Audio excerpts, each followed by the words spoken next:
Hello and welcome to Small Town Big Business, a podcast about doing big business in small towns in the Midwest United States. I'm your host, Allison Hassler from Southern Illinois Vacation Rentals. And I'm Russell Williams from Ethos Co-working Spaces and Small Business Incubator right here in Marion, Illinois. In fact, we're downtown right here on the square in the Citadel building. And so we're happy that you've joined us. I want to thank our sponsors for making Small Town Big Business possible. Fowler Heating and Cooling, the Arcadia Wealth Group, Black Diamond RV, and Harley Davidson, the Watermark Auto Group Foundation, Swinford Media Group, and of course, Union Street Arts. And you can join the Small Town Big Business community wherever you listen to podcasts, including Spotify, Google Podcasts, Amazon Music, TuneIn, Podbean, Apple, or YouTube. Remember, subscribing is free and it helps you identify when we release new episodes every 2 weeks. If you want to know more about the Small Town Big Business podcast or Ethos, Small Business Incubator and Co-working Spaces, you can contact me at russell@watermarkethos.org, or you can also look for our Facebook page, and it's simply Ethos at the Citadel on Tower Square Plaza. Just look for Ethos at the Citadel. Hey, you can also listen to our podcast on Facebook too, because it's a brand new feature. Nice. And if you are new to podcast or our podcast, we interview successful business owners that are owners and founders to find out what makes them thrive in a small town. And today, our guest is none other than Kayla Bredar at Shawnee Financial Services. Welcome, Kayla. Thank you. Happy to be with you guys today. Yeah. We positively identified that you have a French last name, Bredar. It is Okay. true. It is true. It's French. At least that's what my husband tells me. So we're going to go with it. Oh, that's great. Well, welcome, Kayla. Thank you so much for being here. We got to meet at the Ethos Open House, and you are such a ball of energy. Like, your aura just glows with excitement. Well, thank you. So tell us about what you do. Sure. So Shawnee Financial is family owned and operated. I'm third generation tax preparer, and tax preparation is what we specialize in. Obviously, with businesses, there's lots of areas. So we do some small accounting, payroll services too, but tax prep is the key there. My grandmother started in 1971 doing taxes, and she is my only other partner, if you will say, at our firm. Those sound so official. We don't usually call ourselves that, but nonetheless, it's her and I. And we do tax returns. She says she wants to retire. I don't know that she ever will. So we chug at it every day. And the only other team member we have there is my husband. And he helps us just keep the train on the tracks. All logistics fall to him. Technology's his thing. So he helps us with all that. And his name is? Grant. Yes. And Grant's a new employee, right? He is. So he made the switch. We did the whole fully self-employed household. Yeah. Anybody who's ever been in small business understands that's a dive. Yeah. But successfully made that transition at the beginning of this year, and we're elated. That's awesome. Yes. And you're located here in Marion, Absolutely. Illinois. Yes. Your office is West Main? Yes. So we are West Main, over near Halfway Road. I just tell people in the neighborhood of Cracker Barrel. Okay. So just behind the new Hucks and the new Boys and Girls Club. Oh, wow. We're just past that, right next to Natasha Stern's Country Financial. Okay. So we are new Marionites. Okay. Normally, our office had been in Vienna, which is my hometown. Okay. And we just made the move. I live here in Marion, but also we can all agree that Marion is just bigger than Vienna, right? Yeah. Yeah. So we made that move to Marion, and although I'm located in Marion, my clients are all 50 states. Yeah, that's awesome. Yeah. People Very cool. outside Southern Illinois that's listening to us are like, Bredar? That's not how you pronounce it. Vienna? Yeah, No, that's not how you pronounce that. We're really It is in Southern Illinois. It is. Yep. So let's talk about the origin story. And I know a little bit of this is going to be your grandma's origin story. And then we can kind of fold in how you got, when you made that decision to follow the footsteps. And it's hilarious. We laugh about it internally at our house. as I mentioned, grandmother started in 71. And it was really just a need base at that time. So my grandfather was a minister, and they told her that she owed $1,000, and this would have been in the late 60s. When she went in to do her taxes, they told her she owed $1,000, and as she says, it might as well have been $1 million. Yeah. I didn't have it. Yeah. And so out of necessity, she went to the tax class, learned taxes, and then started doing other clergy member returns. Cool. And it kind of grew from there. Owned and operated franchises in the tax world, all of that. But we have always maintained this solid book of small business clergy returns. And I started doing tax returns in 2015. Funny enough, when I started my college career, I was going to school to be a doctor. Fulfilled all my requirements to go to med school. That's what I was going to do until I didn't. I just didn't really want the schedule. I lived my life in a household where if you didn't want to go to work that day, you didn't have to. And you don't realize that that's a thing until you're a small business owner. Right. But you're kind of your own boss. Work never stops. So anyway, needless to say, I didn't do med school. I jumped over. I started doing taxes in 2015 with her. And I'm like, okay, this is my career. This is what I want to do, only because of the challenges that I get to do. It's something new every single day. It's a great big puzzle. Tax law changes all the time. So all of that combined, started in 15. She said, hey, I think this is your gig now. Slowly have transitioned her clients mainly to me, and then added on other new clients and finding my specialty in what I'm doing. Yeah, So, that's awesome. yeah. And what is your specialty, Kayla? Yeah. So, tax prep, that's the main thing, but tax prep for virtual small businesses, I want to say. So, this is something that my grandmother never dealt with, but I'm collecting clients from all 50 states. My name floats around in Facebook groups, which is just the most bizarre. I think it's Brittany Bateman. Yeah, it is. It is Brittany Bateman talked with about Brainstorm Brittany Bateman. Boutique. Yes. She, God love her, I tell her she's my biggest cheerleader, and I appreciate her immensely for it. And she tells me, she said, oh, I absolutely will just name drop you in random groups. She said it pops up, and I just am like, you need to talk to her. Yeah. And people listen to Brittany. I don't know if they know Brittany or if it's just, I don't know. But they absolutely listen to her. Yeah. And like last week, I talked to a lady who lives in South Texas. And she has no idea where Marion is. Yeah. no idea anything Sure. about this. But that has been really cool to see and to pick up these tax returns from literally all across the United States. I have clients in Alaska, California, Florida, Texas. So really at the very tips of the United States. And it's been very cool. And, my grandmother looked at me the other day and she said, I don't know how you're going to do this. And I said, well, we're going to figure it out. And because it's really hard to be a proficient and efficient and all of those in every single state's return. Yeah. So, but we're doing it, and it's by way of this digital age that we live in, and learning all of these cool sales tax things for virtual businesses and online shops, and so that's what I would say is a lot of my clients work virtual, do virtual things, and it's been kind of cool. And they found you virtually. I mean, that's how the business has changed, right? Absolutely. Because we're used to maybe growing up where your local business was local. Yes. But now your local business doesn't necessarily mean you're in one place, but you're connecting with people across the United States and around the world. Yeah, and their physical location is their home office. Yeah, right. And that's been kind of interesting to see too, is with it being, it's all virtual, and so it's all new rules in the tax world too, on how that applies and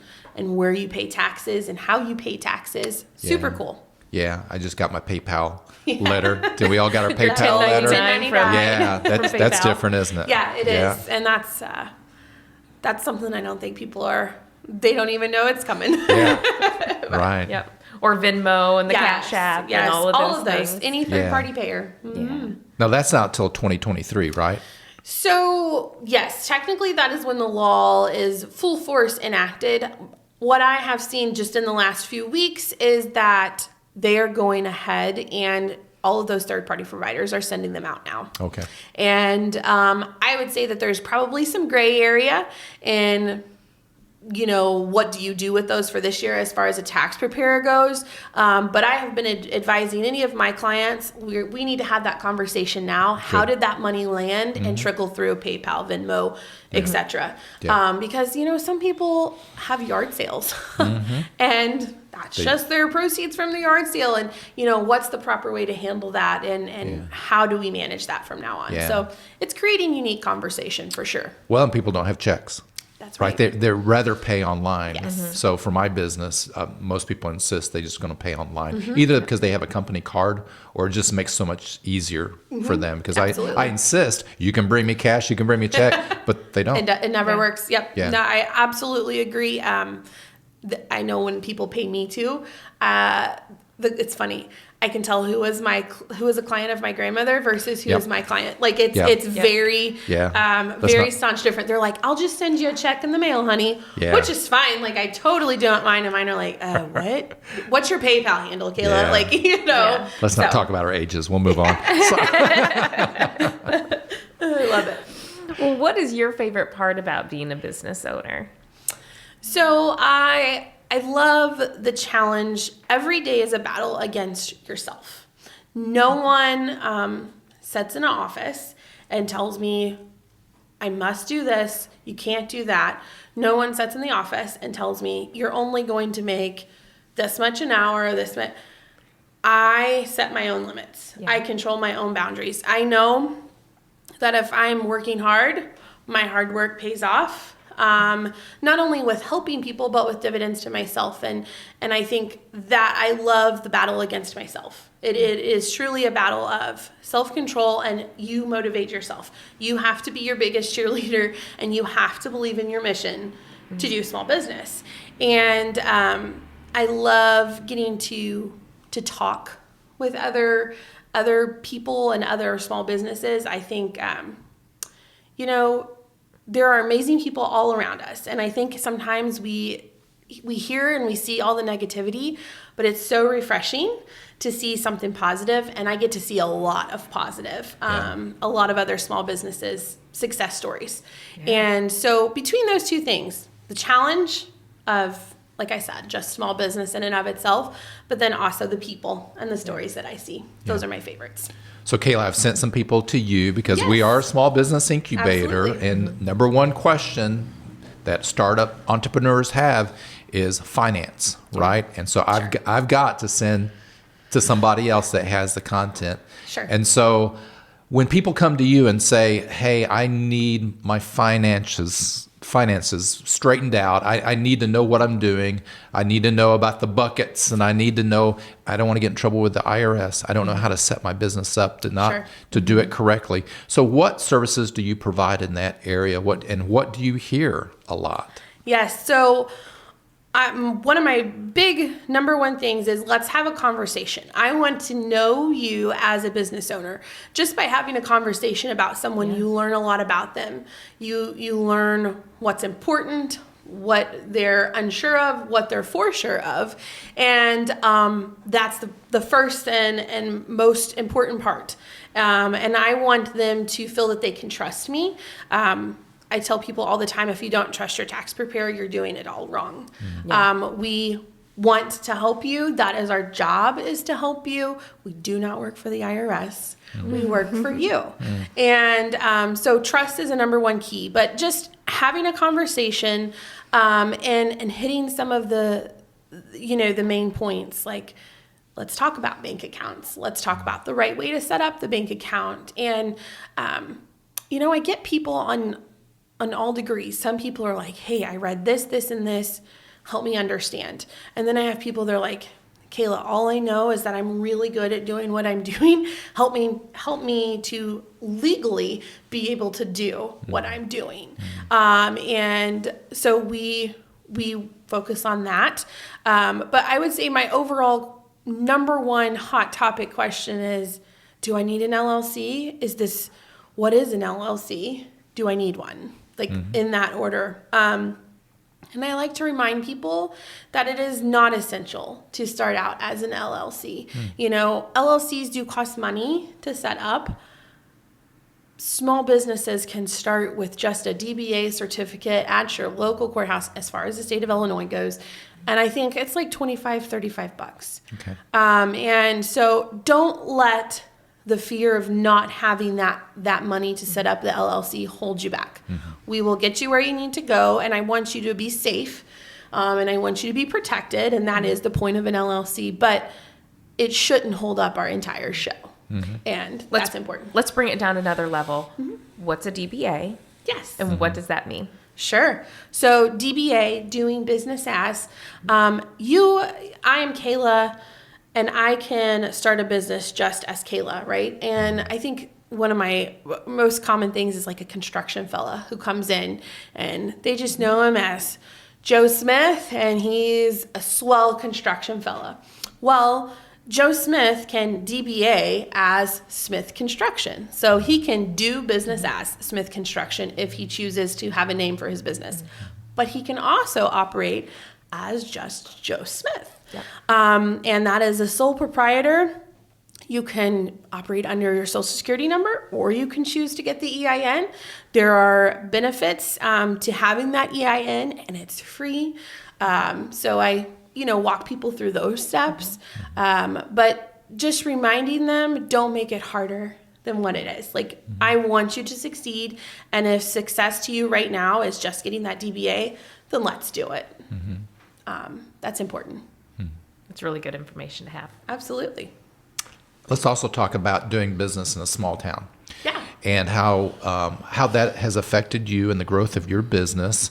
What challenges you might have had, first of all? Sure. So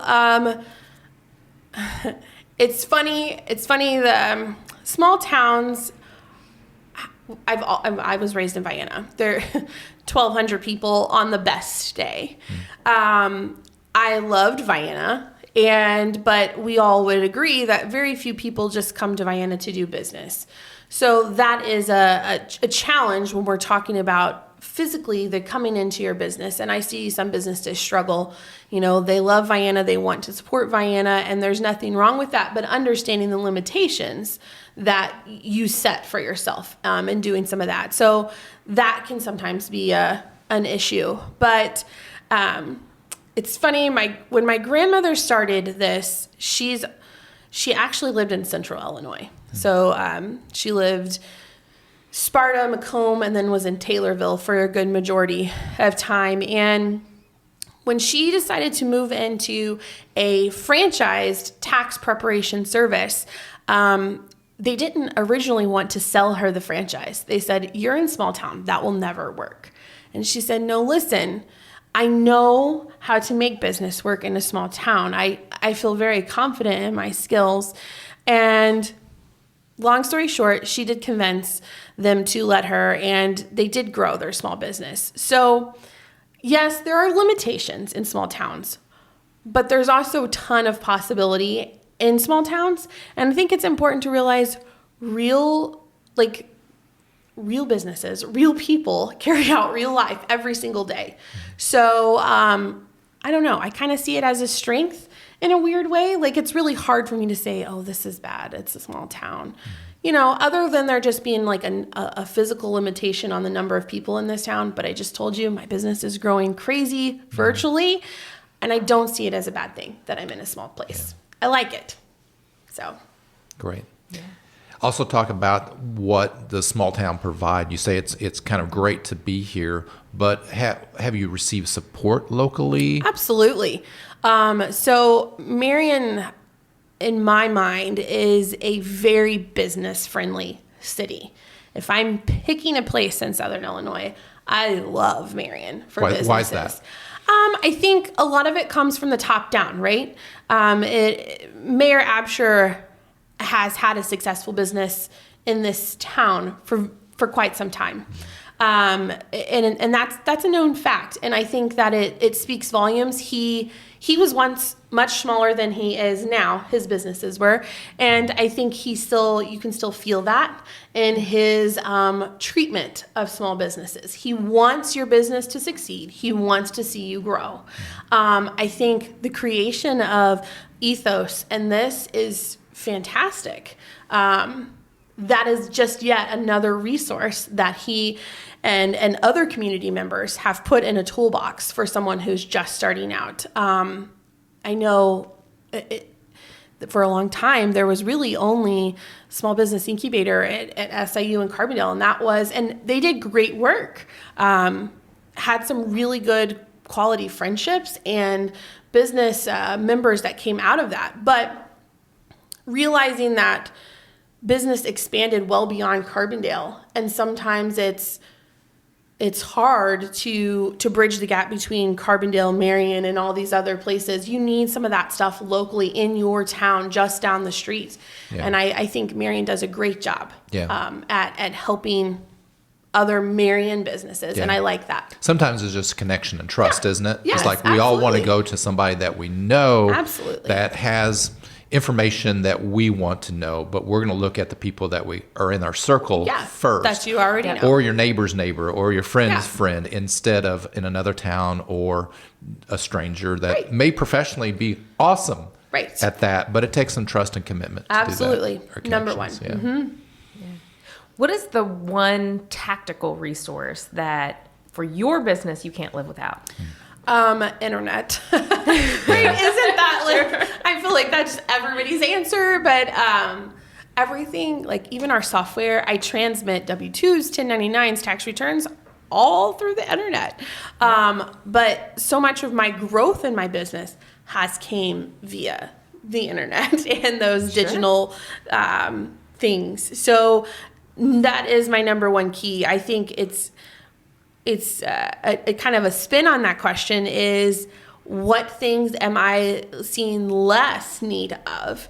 And the flip side of that is I'm buying less paper.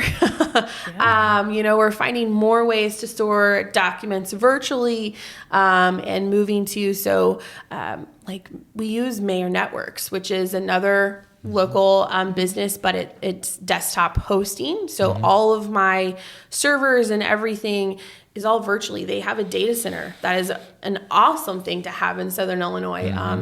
If you don't know what a data center is, I do some research on it. It's super cool. My husband, being the tech nerd that he was very adamant, hey, we need that kind of protection that the data center offers. So it's been really cool to make some of those changes. When I took over the business, moving to that data center, remote desktops, and being able to kind of work virtually, work from home. So the snow that we just had and, closing down so much, I was still at home doing tax returns, which is crazy to think about. I mean, it wouldn't have been that way just a few years ago. So internet, virtual workspace, all of those things, so important. That's awesome. Yeah. Kayla, I'm interested. So you and Grant have a young family here in Southern Illinois. I'm interested in what you would like to see happen here in Marion, Illinois, in order to be more friendly with your family or supportive of your family. Very interested in that. Yeah, I think it's a great community to raise a family in. So Grant and I are transplants. I'm from another small town. Grant is from Salem. So still Southern Illinois-ish. I tell him he's South Central because we all know that I-64 is the line. I'm from South Central as well, Effingham area. Okay, I thought I was from Southern Illinois till I moved to Southern Illinois. By the way, you can get to Salem in a little over an hour. So. But we all know. Our listeners are like, I don't map it, guys. You'll make fun of us. He being a transplant to this area, it was a perfect spot because it was in between the two family groups. So we've been nothing but pleased with moving to the area. I think just in general, bridging the gap between being a self-employed working parent and, Allison, you mentioned earlier that you were homeschooling. I think, well, first of all, COVID, right, did a number on all of the above. But I think it's super, super cool now to do kind of a non-traditional type family plan. My kids are office rugrats in the fact that sometimes, hey, I walked in the door and they're like, Mama, did you do taxes today? I sure did, baby. And bridging the gap and letting them see real life.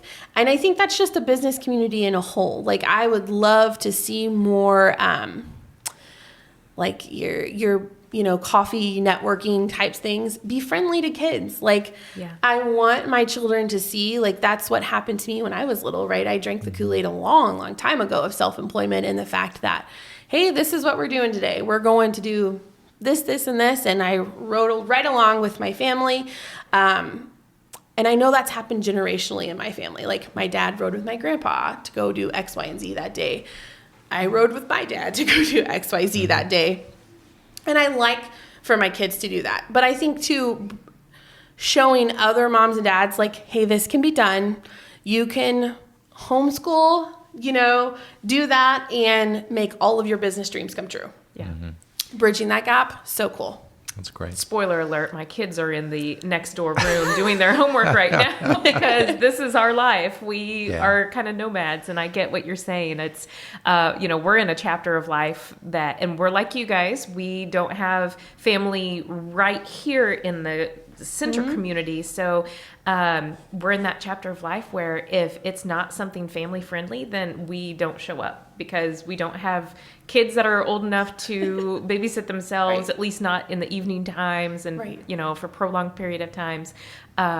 So it's got to be family friendly or we're not there. We're just not there. Yes, I totally understand. And I feel that deep in my soul. So that. Well, you've already given us some great gold nuggets about starting a business, but if you were going to start all over again and you were going to tell your younger self, what do you need to know?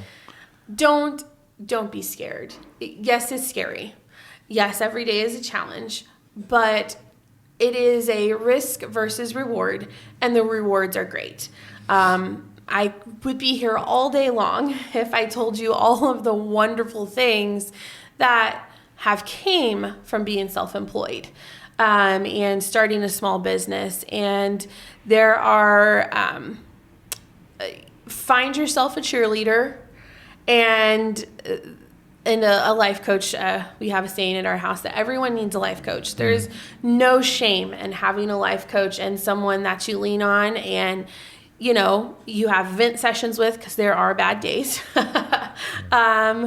But yes, the rewards greatly outweigh the risk, and it's worth every single blood, sweat, and tear that you pour into it. Yeah, it is. Can you give us a success story? You said that you see them all the time. Can you give us one from being a small business, but you work with small businesses? You don't have to share their names or identifying information, but can you give us one to leave off with? Sure. So, it comes from West Kentucky. So this would have probably started, my goodness, at least 35 years ago. And everybody knows about like Cook portable warehouses, Graceland garages. Like there's several name brands of this. And I see this now. It's a multi-generation thing. But probably 30 years ago, they started manufacturing these garages in West Kentucky. It was a family. They started manufacturing these garages, and it was a big family, so they had like 12 or 13 kids. One brother would agree to build the thresholds of like the doorway thresholds. One brother would agree to build trusses. One brother would agree to assemble all pieces, so they all started doing this, and it is now billions of dollars worth of assets and a business. And it started literally in the hills and hollers of West Kentucky. Like if you look on a map at Cunningham, Fancy Farm, we're not talking about Paducah, folks. We're talking about way out in the sticks. And it was just a family who had construction skills, and they just started, and it's portable buildings galore. They now have, materialized into different, they finance them, they do other things with them. They are worldwide. We were in, I think it was maybe somewhere out west, Arizona or California or something, and we saw their logo and their either billboards and all of that out there. And it's just kind of, we were with them in the very humble beginnings when they're like, we hope you're not going to tell us that we don't owe tax, because we have no more money. Everything that we own, we have put at risk to build these garages and portable buildings. And so we're really just hoping that you can actually tell us we need a refund, because we now need to go pay some more bills, and so starting out with them, my grandmother was with them at that phase, and just to watch that success story and watch it too, we eventually turned their retainer over because we are enrolled agents. So that's something to know about our practice. We are enrolled agents, not CPAs. There's legal differences in what we do, what we specialize in. EAs are known as tax people. CPAs, not that they don't do taxes, they do, but their history is more accounting work. So anyway, we're EAs and we do not have stamps, so like CPAs do. So after that business grew to a certain level, we said, hey, you really need to go where you can get an audited financial statement and get a CPA stamp. So we're going to send you here. But I am now doing like a third generation tax return for someone who he's my age, and he has a multi-million-dollar business that he started himself because he watched all of his other family members manufacture stuff and said, hey, you guys, I know of a better way to do this. I'm going to do it. And they're like, absolutely, that worked perfectly. And so now he literally specializes in making this one little thing, but has a multi-million-dollar business based off of what he saw in the world around him. And that's just one. I have another client who, he was tired of working for the man. That's what he came in and told me. Tired of working for the man. And I have, this much money to go and invest. And what am I going to do? And this was a few years back. He went and he invested in purchasing of a FedEx truck. FedEx has independent contractors, and he decided he was going to go to work for FedEx. Well, we all know shopping online is like, who doesn't shop online, right? And he just recently sold his businesses for over $1 million. Wow. Wow. And he started out, like I said, barely had enough money to buy one truck. That's excellent. And so it's awesome to see what hard work gets you. And I love seeing those success stories. It makes my job 110% worth it. That's exciting. I'm all pumped up. The spirited entrepreneur. That's right. Yeah. I love it. Well, thank you so much, Kayla. Is there anything else that you wanted to share with us or share with our listeners today? I want to circle back around to one thing, because Russ echoed it, and that is just to find a team that you trust. Find a team of cheerleaders.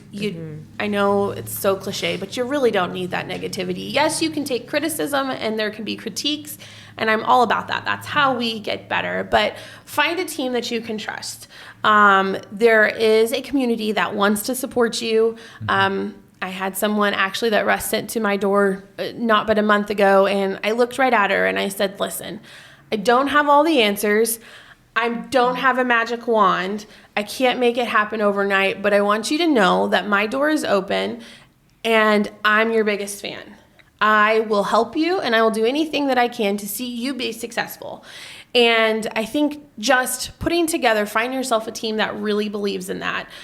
My door is always open. I absolutely would chat with anybody about what they need, and I may be able to help you, and I may have to send you somewhere else. I may not be able to help you, but I promise you will get honesty and just my best effort to make it happen. And I know Russ feels that way here too at Ethos too. We want to see success in our community. Yeah. I appreciate that. Absolutely. So our guest today has been Kayla Bredar from Shawnee Financial Services here in Marion, Illinois. Thank you, Kayla. Thank you. I really appreciate you coming in.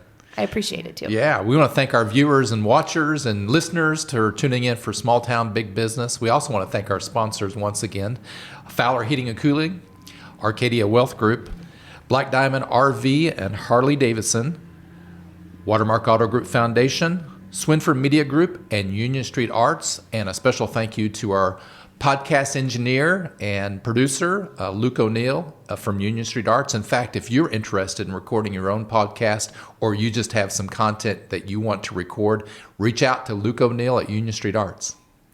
And look for the Small Town Big Business episodes wherever you listen to your podcast, as well as the video versions on YouTube and Facebook. Please subscribe because we will release every 2 weeks and you will get that notification. And if you want to know more about the Small Town Big Business podcast, just reach out to me again at russell@watermarkethos.org or join me on Facebook. It's Ethos at the Citadel. Hey, thank you so much for joining us. I'm Russell Williams. And I'm Allison Hassler.